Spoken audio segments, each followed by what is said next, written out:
On poursuit avec Capgemini. Les cours du groupe informatique ont enchaîné les séances de progression récemment. Alors, serait-ce la fin de la mauvaise passe pour Capgemini qui cède plus de 23% de sa valeur boursière depuis début janvier? Oui, on a vécu, comme vous l'indiquez, une période, je dézoome là, une période plutôt difficile sur Capgemini et même une période longue, longue, longue, puisque je n'ai qu'un schéma qui est baissier pour Capgemini. Alors, est-ce que effectivement votre question est tout à fait d'actualité? Est-ce que on est à la fin de ce schéma, de cette période? Alors, il y a il y a des indices qui nous indiquent que néanmoins, on est sur une vision de l'action qui a changé de la part des investisseurs. Tout d'abord, on est venu tester ici une zone des 95 euros.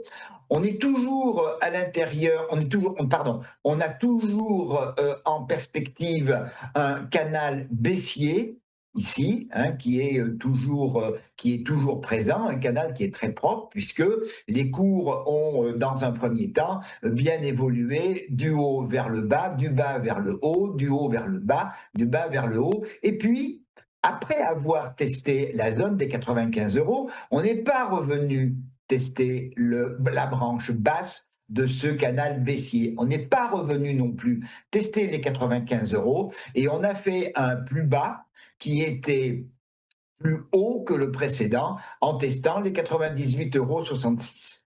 Si je zoome un petit peu maintenant sur la situation actuelle et justement cette réflexion, la réflexion que vous avez posée sur le fait d'avoir peut-être touché le bas pour l'action, quand je regarde le mouvement depuis un mois pratiquement maintenant, un petit mois, eh bien on est dans un schéma de moyen terme qui est un schéma haussier. Dans le cadre de la théorie de Dow, on a fait un plus bas, on a fait un plus haut ici, on a refait un plus bas tel que je l'évoquais il y a quelques instants, plus haut que le précédent plus bas, et puis depuis que l'on est sorti du canal haussier, du baissier, pardon, c'était de jeudi dernier, eh bien on a fait un nouveau plus haut que le précédent, ce qui veut dire qu'on est engagé pour le moment dans le cadre d'une tendance qui est en train de devenir haussière.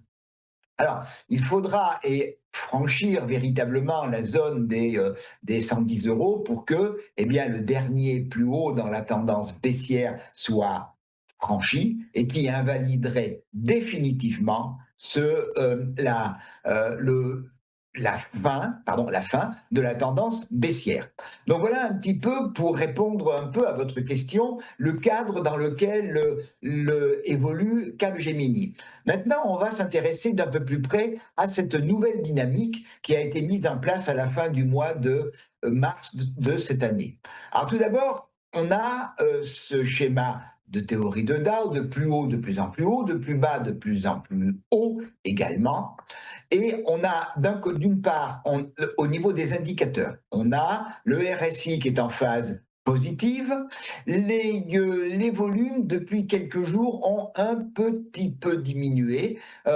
Bon, ce qui n'est pas fondamentalement inquiétant dans la mesure où, eh bien, on a quand même évolué en quelques jours des 95 jusqu'à l'invalidation de la tendance baissière ici, qui était dans la zone des 110 euros. On est allé extrêmement vite. Donc que maintenant il y ait une respiration au niveau du mouvement, c'est pas quelque chose qui est sur le fond inquiétant. On est posé ce matin sur une zone qui est une zone L qui est importante, qui est la zone des 107,85 €. C'est un niveau de polarité. Ça a été un niveau qui a fait résistance au mois de février, qui a fait résistance à nouveau au début du mois d'avril. On l'a franchi. Maintenant, on est en train de le tester. Je zoome à nouveau.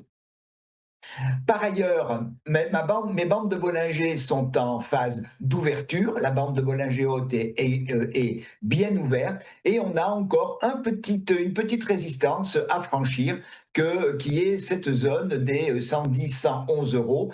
On l'a franchi, on ne l'a pas franchi, pardon, excusez-moi, pour l'instant en clôture quotidienne, 110,75 €. C'est le siège également donc de cette moyenne mobile exponentielle 65 périodes.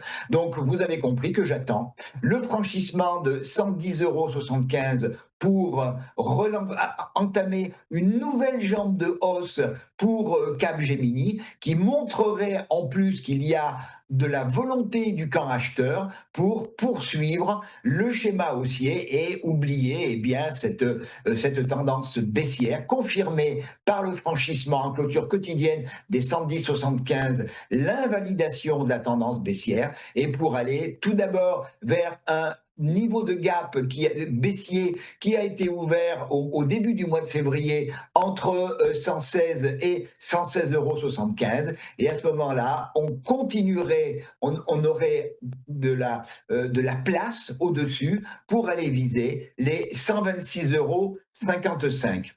Par contre, là, si on n'arrivait pas à franchir on cassait, pardon, les 107,85 €, mais surtout, si on venait casser les 98,66 €, à ce moment-là, ce schéma haussier qui date de la fin du mois de mars serait invalidé et on assisterait à ce moment-là probablement à un retour sur les 95,02 €.